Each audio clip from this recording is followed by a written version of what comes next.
Hi there. Okay, tonight I have something a little different going on. So I am in a different location. I'm at, and I don't have my microphone, and I still wanted to make ASMR, and this is my perfect excuse to make it lo-fi. As you can see, I have my book that I'm currently reading. I actually don't know if this is even allowed or not, so I'm not going to say what the book is because I'm going to be sneaky about it. So I have my little reading light, and I just figured that I would read both you and I to sleep, because why not? Also, I've been reading this book out loud to my sister like all day today, and now she's really hooked on it. So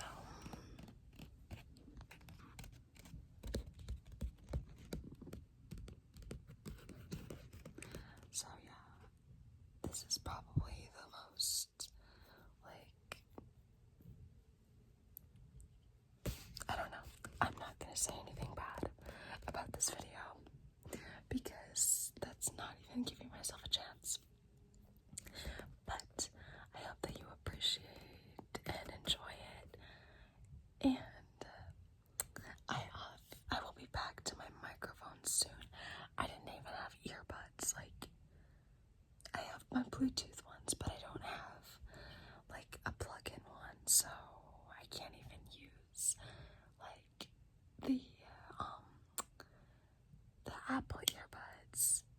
So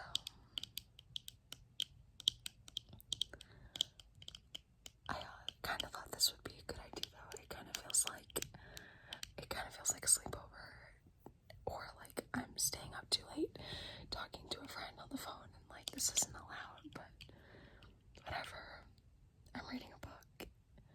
It's what time is it? It's 8:40. It's 8:48 right now, so this is like approaching my bedtime. So let's read some of this book. Let's read this book. Alright. So, alright.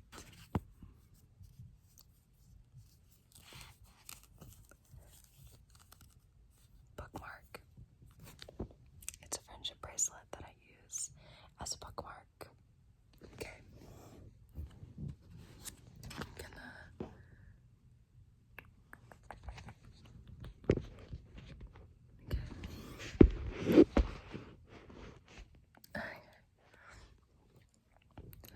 Okay. She becomes accustomed to the notion of home being a small thing, attainable and compact. In this manner, Wales's home becomes an inch wide, becomes whatever she imagines it might be, whatever she might bring with her. A pillow is home, a book, the sound a car's wheels make when moving through rainwater. Small, intangible moments you might bring to yourself, might claim ownership over. Tel Aviv, Berlin, Lagos, they all have nights that are bejeweled with stars. They all have dust in the roadways, lights in the distance. All these things might be home for her. Wales carries her past with her.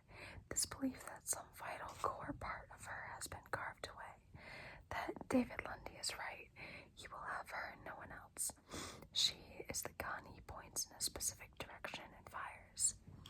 Always with Lundy keeping Michael near, like a lucky rabbit's foot he can't leave home without. A lucky rabbit's foot that screams and screams. A lucky rabbit's foot that occasionally offers visions that are wildly incredible, accurate. People, places, wheels, events that will, if acted upon in a certain manner, truly change the world in this or that. Lundy wringing Michael like a wet shirt, cracking those wings, threatening and cooing and cursing. If Lundy has to go somewhere, it's Michael he brings along, his leashed oracle. I used to be nice to him, Lundy says to her once, but then he stopped being afraid of me. And isn't that the truth of it? Wheels is afraid of Lundy and profoundly grateful to him, and loves him in her own terrible way. Above all, she worries about disappointing him. She wishes he might someday see her as whole and unruined.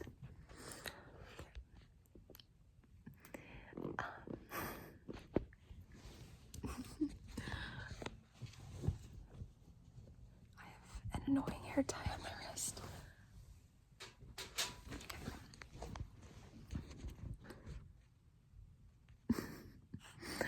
Okay.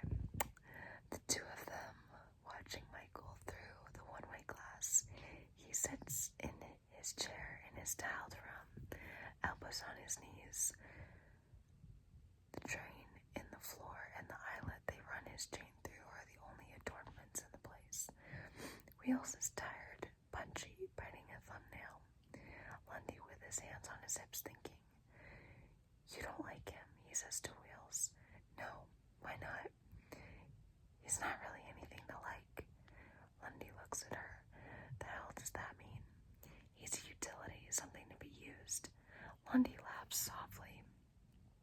I see your point. Michael's knobs are scorched, the pair of them erupting from his scapula, the stalks threading with twinning lines of color beneath the black. They've been removed as recently as yesterday? The day before. Lundy had an agent take a blowtorch to them. She has been with him 3 years now, and she can tell that his wings don't grow as quickly as they used to. Where before they had been threaded with iridescence, the shimmering spectrum of a bottle of gasoline. Colors are muted now, quieter. He's changing. There is a growing silence within him, too. Michael is often resistant now, turning that silence into a hard pit within himself that just makes Lundy more vicious and angry. If I told you to go in there and cut his wings off, would you? She considers it. She has considered it before, and is honestly surprised he hasn't ordered her to. It seems that every other agent has been tasked with it at some point. No, she says, you wouldn't do it, or you don't think you could. If I went in there, I think I'd kill him. Lundy laughs outright then, staring at the glass. Michael lifts his head quizzically, as if he might have heard them. Jesus Christ, Lundy says.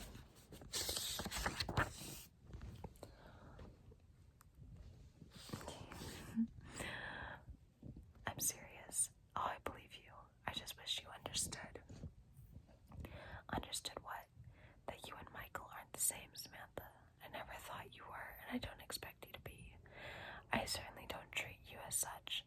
Your jealousy's going to trip you up someday, if you don't keep a handle on it. Probably when it counts. Wheels' face burns as Lundy turns to her, offering his inscrutable half-smile. Besides, he says, killing Michael, you just might find that harder than you think. Maybe, Lundy repeats, turning back to the glass. He's a utility, she'd said, something to be used, but nothing like me. Wheels had been with Ark for 5 years when Michael finally leads them to the hand. Lundy has some vague idea, run through field gibberish that Michael offers, of its properties, its powers. Michael has been talking about the hand for years by then, and Lundy has become convinced of its worth, if only as a sort of talisman, a totem of belief. Michael directs the agency to Thailand. Lundy has their strike team go into the warehouse where it's being held, while he and Michael and the rest of the ops set up an impromptu staging area in a rented office park nearby. Wheels and 2 other agents hit the warehouse wearing hazmat suits and carrying HK MP5s. They dispatch the owner of the hand, owner only in the vaguest, most perverted sense of the word, she'll come to realize, and the rest of the warehouse's occupants only to discover that the suits don't do shit. It's not biological, it's not chemical, whatever the hand does, however it works. Neurological, maybe. Minutes after the three agents leave the warehouse in a rented SUV threading through buckets, stop and start traffic, the hand begins its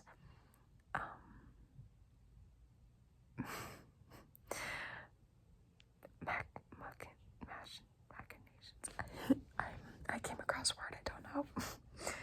Wheel suddenly feels like her frontal cortex is glowing cool red. She's sweating like a fucking beast in her suit, hair pressed in wet whirls to her forehead, faceplate clouded with steam, and they're turning a corner. No one following. Looks like they're going to make it when the agent in the passenger seat, a cruel and wickedly smart Tongan named Bixby, suddenly screams and leans into the agent who's driving, grabbing at the wheel and biting his face. The SUV flips, glass and plastic and steel exploding on the crowded, sweating street. Wheels, when the world settles, sees the two agents in front are dead, and their hustle eschewing seatbelts, and now a mad jumble of broken limbs, bodies like poor origami, while she is curiously, incredibly uninjured. She grabs the hand in its heavy leather valance and pavement. People have gathered around the vehicle, yelling at her in Thai, telling her to stay in the car, to get out.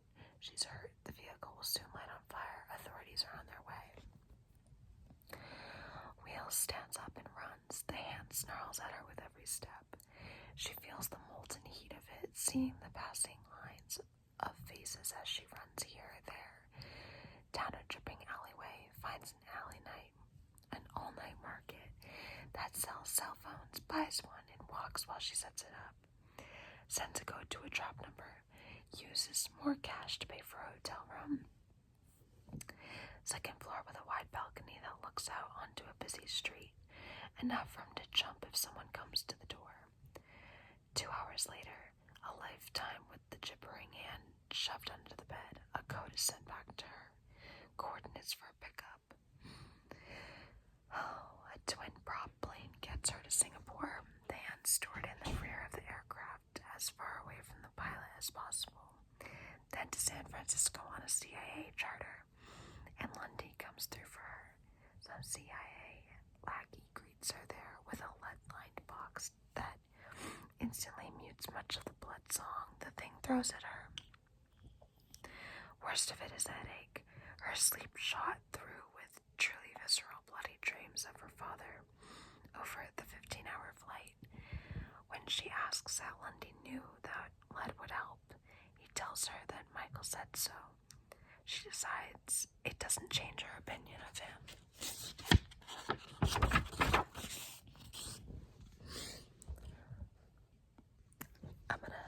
I'm gonna have some tea.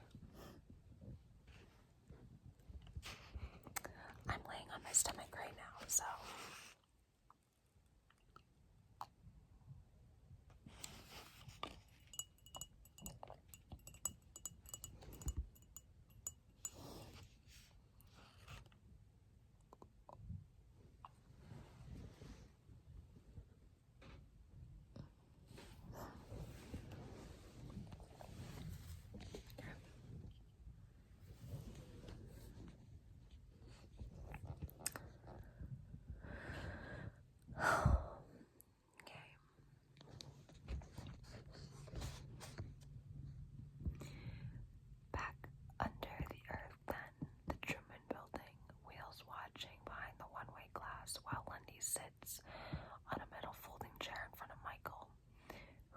curled on his little bed in the corner. She knows the hand is somewhere down there in the sub-basement with them. Michael in the hand a pair of poison seeds there in the State Department's belly.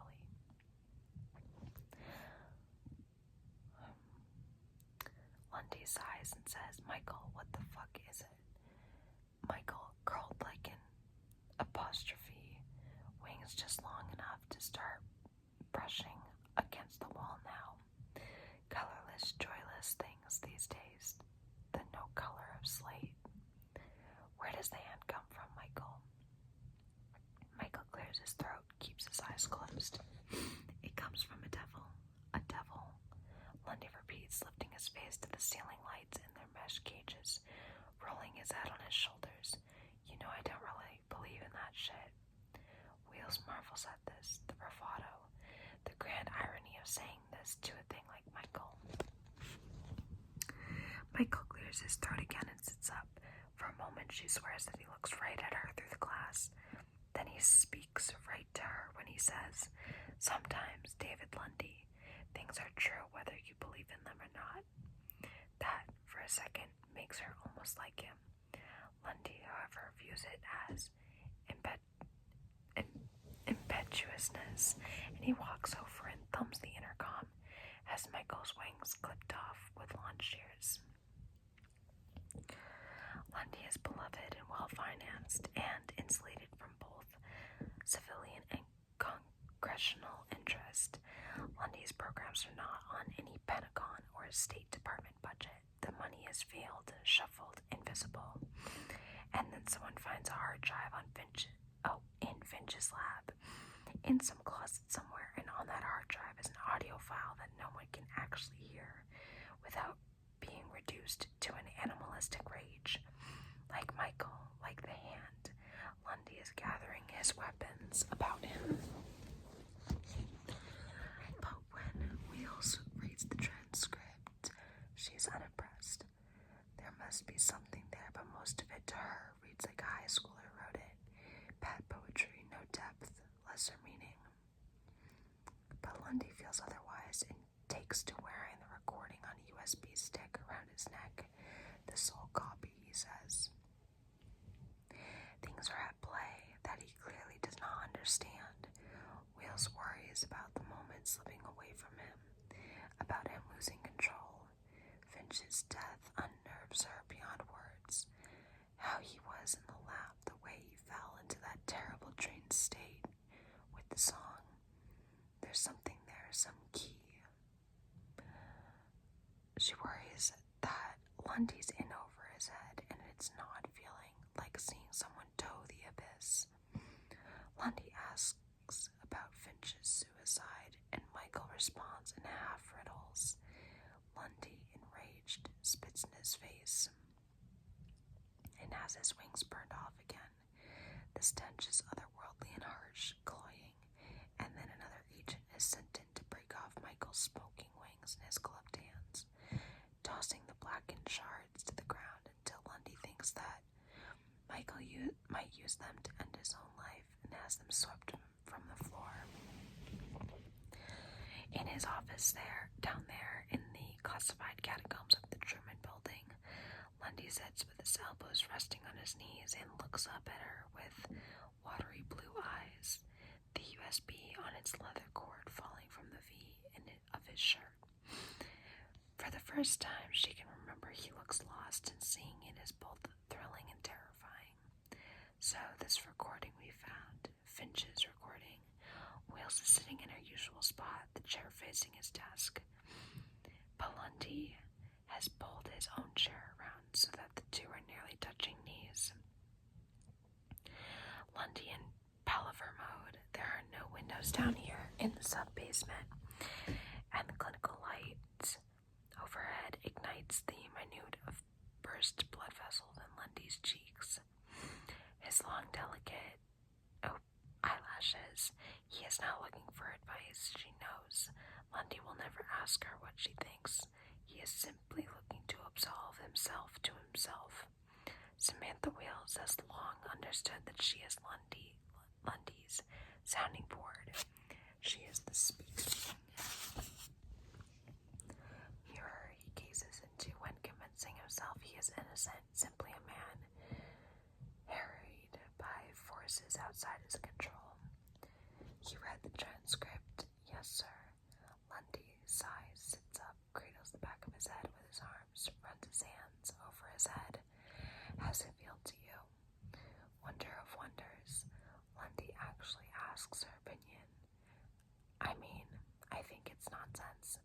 Someone trying their hand at being a bad guy, down in the bowl of their skull, make me house of fever and wounds. It's like bad poetry. Have I shown you footage of Finch's lab when that tech found the file? When she played it on her computer? We have video, Samantha. I promise you it's not bad poetry.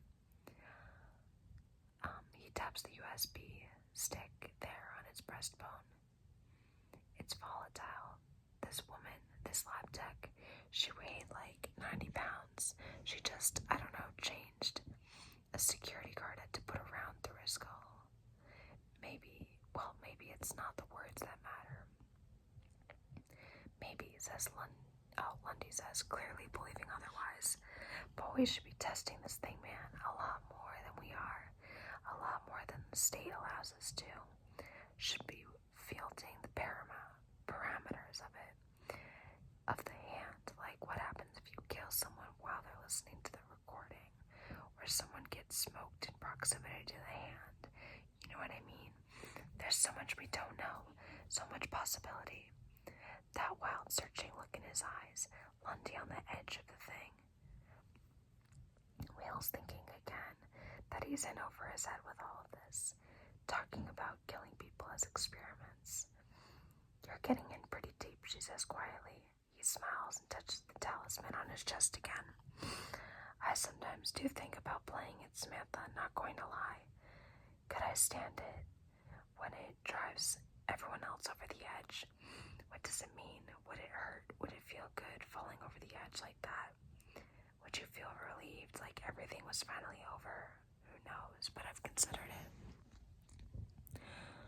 He stands up then, putting his hands on his hips and twisting, wincing as his spine pops like bubble wrap.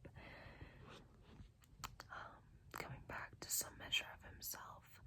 That's the thing about shit like this. Once you own it, Samantha, you want to use it.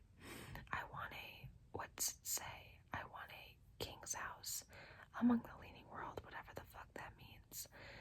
A fever house, Will says, a little afraid of Lundy now. A fever house, he says, brushing past her as he leaves the room. Okay. I'm getting a little tired now, and that was a pretty good place to stop. So, I want to wish you a good night and sweet dreams. I will see you soon. I hope you enjoyed, and until next time, peace and love. That was... okay, that's better. Love. Okay, I will see you soon.